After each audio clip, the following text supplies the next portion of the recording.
everybody. Mali. Okay. Shoutout ka Toto J-Mac. Linya ni J-Mac yun. And so yun nga no, another day. Mali pa rin, mali.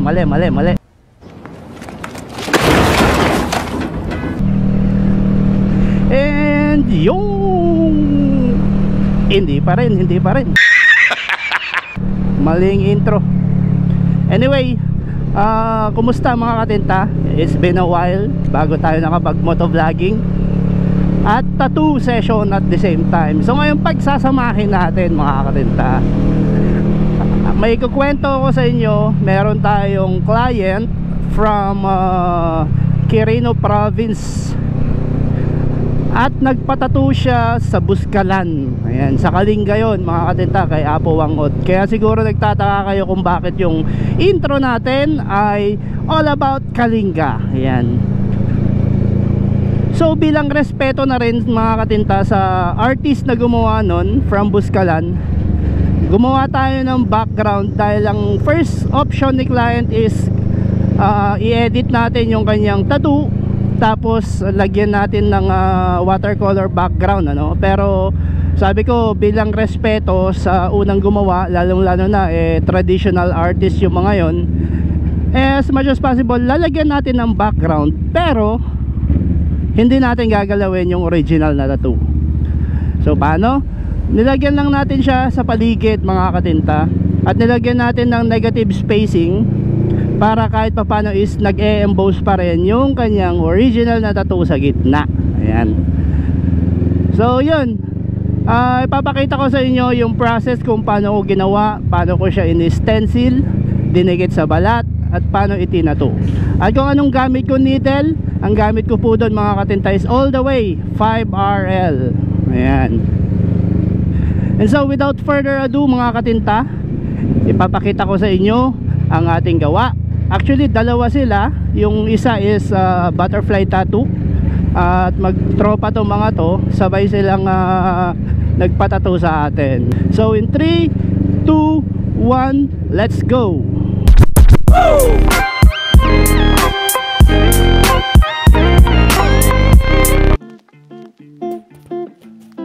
Good morning internet world, kumusta po kayo? Mototinta TV po muli. So for today's vlog mga katinta is meron po tayong background na gagawin sa existing tattoo ng ating client ano. At yung tattoo po niyang yon is nakikita nyo naman siguro, tribal design from Kalinga. Ayan, so nagpatattoo po si client sa Buscalan mga katinta, kay Apo Wangot. At in respect na lang po is hindi po natin ginalaw yung design niya or cover up no, dahil ang gusto po ni client is lagyan ng background. Sabi niya siya ay isang Cancer at gusto niyang ilagay or incorporate yung tattoo niyang yon, idadagdag sa existing tattoo niya ng Cancer. So yun yung naisip kong gawin mga katinta is gawan po siya ng design na crab sa may paligid ng kanyang dating tattoo. At ayun, watercolor concept, more on blue. At yun naman po ang napili na kulay na gusto ng ating kliyente. At siya nga pala, shoutout nga pala sa ating client na yan ano. Ang client po natin is isa po siyang disc jockey sa isang radio station dito po sa aming probinsya no, dito sa Quirino, 92.1 DWQP. Shoutout DJ Jumong. Ayan, maraming salamat sa ating ever faithful na client. Marami na po tayong nagawang tattoo sa kanya mga katinta no? At ito po yung pinaka last na ginawa natin, or should I say ito po yung pinaka latest na ginawa natin, dahil meron pa kaming project na ginagawa sa kanyang arm at full sleeve natin siya. In the near future mga katinta, tatapusin namin yung isang arm niya for full sleeve project. Ayan. So ito na po mga katinta ang ating finish art.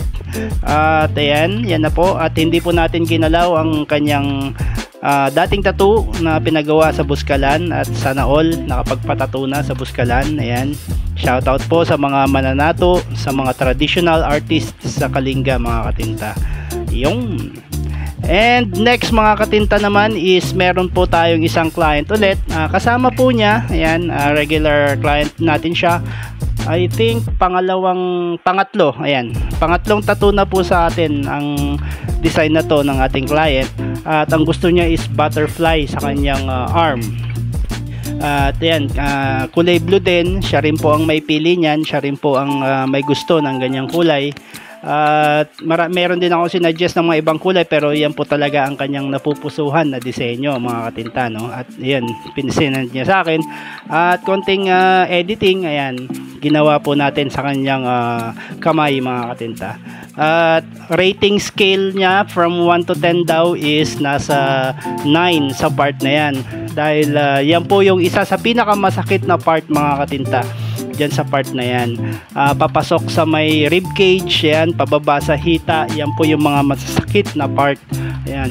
At advice ko nga pala sa mga kliyente natin, mga bagong magiging kliyente natin, pag balak nyo po magpatato, mga katinta, pwede nyo pong i-research sa Google, ano, meron po tayong pain charts doon. Makikita po ninyo kung ano yung mga part ng katawan kung saan yung masakit na parte na pagpapatatuan.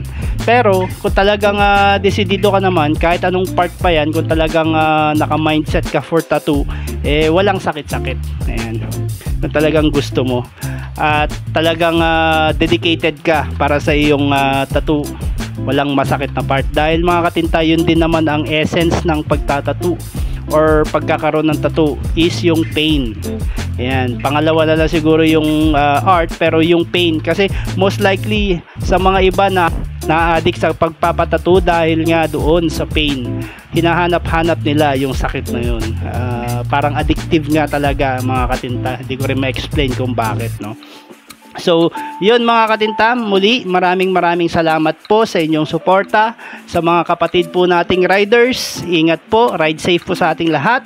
At sa mga client naman natin sa pagtatattoo, think before you ink, mga katinta.